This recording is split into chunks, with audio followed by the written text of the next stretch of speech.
Hello, Jennifer Feline here. Thank you for joining me today as we work through Louise Hay's book, You Can Heal Your Life. Currently we're working on Chapter 3. The next section, entitled, is Blaming Your Family. Blame is one of the surest ways to stay in a problem. In blaming another, we give away our power. Let me repeat that. Blame is one of the surest ways to stay in a problem. In blaming another, we give away our power. Understanding enables us to rise above the issue and take control of our future. The past cannot be changed. The future is shaped by our current thinking. It is imperative for our freedom to understand that our parents were doing the best they could with the understanding, awareness, and knowledge they had.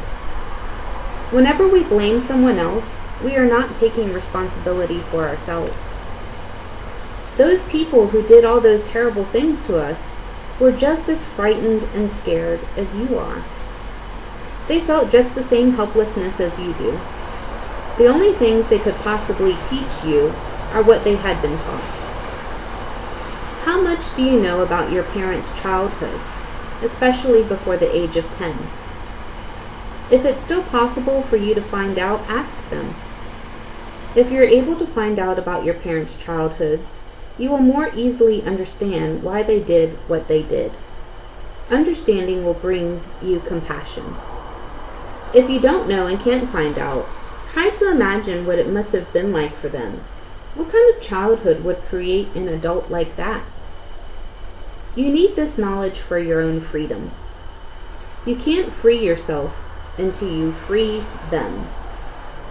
You can't forgive yourself until you forgive them. If you demand perfection from them, you will demand perfection from yourself, and you will be miserable all your life. I think that's an important point. Let me repeat that last paragraph. You need this knowledge for your own freedom. You can't free yourself until you free them. You can't forgive yourself until you forgive them. If you demand perfection from them, you will demand perfection from yourself, and you will be miserable all your life. I think that's an important point, and we've talked about that when we were working through Chapter 1, is that our parents did the best they could with the knowledge that they had. And that can be a little bit controversial, especially when our parents maybe didn't treat us right or abused us, and we're thinking to ourselves like, okay, well, they should have known better. Like, obviously, if they were abused, why would they then abuse their children? Because I know for myself, I don't have a desire to go out and abuse or to perpetuate and continue that cycle. So sometimes I do have a hard time understanding my parents. I do have compassion for them. I do have an awareness that they both had suffered abuse, both physically and sexually growing up on both sides. Very terrible, and so for a man, for my father to be sexually abused and physically abused, and to watch his father physically abuse the mother.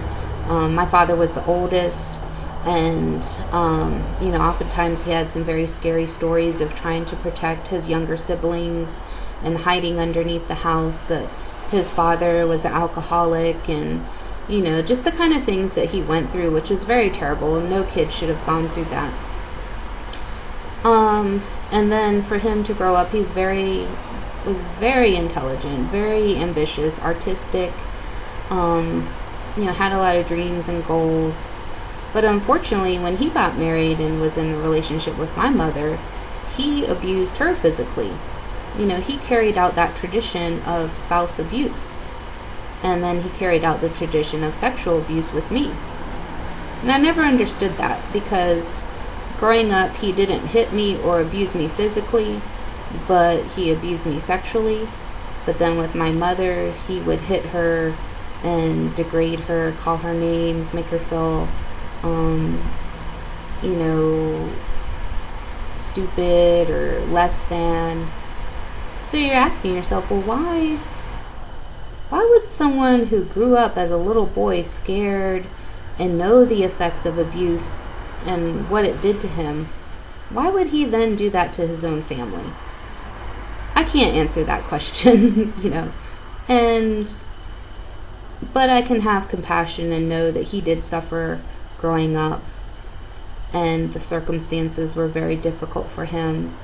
And the only thing that I can control is to forgive him, to forgive the past, to let it go, because I know it doesn't serve me any good holding on to that.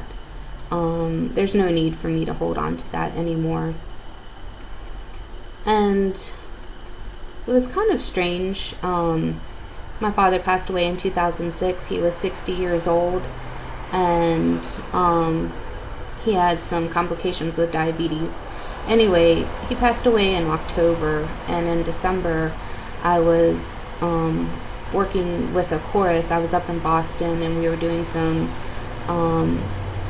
great bel canto training, which is classical singing, and we were working with a really good teacher from Mexico. So he was pushing us. We were doing these different vocal exercises and getting us to release our voice and be able to project, like, opera singers, like, really throw our voice out there. And I was having a little bit of difficulty, but then I did make a breakthrough. And I just took a deep breath. And when I was able to make that breakthrough, I was able to project my voice, and it filled up the whole room like I was an opera star, and everybody was clapping and they were excited.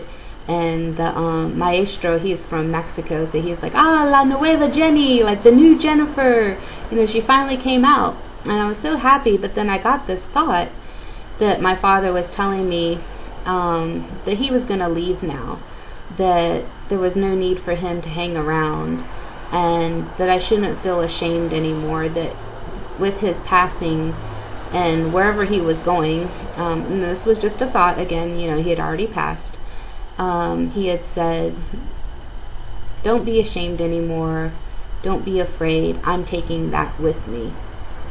And I just felt this sense of relief. And I think that's what forgiveness can do for you. Once you forgive and let go and let the ghost of the past be gone, the ghost of the past will take away that shame, take away that hurt, that resentment. They'll take it away. And I just wanted to share those thoughts with you. As I've gone through my own journey, I have a lot more work to do. And I know I share sometimes personal stories. It's not meant to exploit my family history or to make you feel uncomfortable, but I know that there's people out there who have gone through terrible things, and unfortunately we don't talk about it all the time. So if there's any way that I've helped you with my story, I thank you for listening. I know it's very difficult to talk about, and I hope you stay tuned for more inspiration, more learning, more education. Message me, find me on Facebook, subscribe to my YouTube channel, and we'll continue this discussion.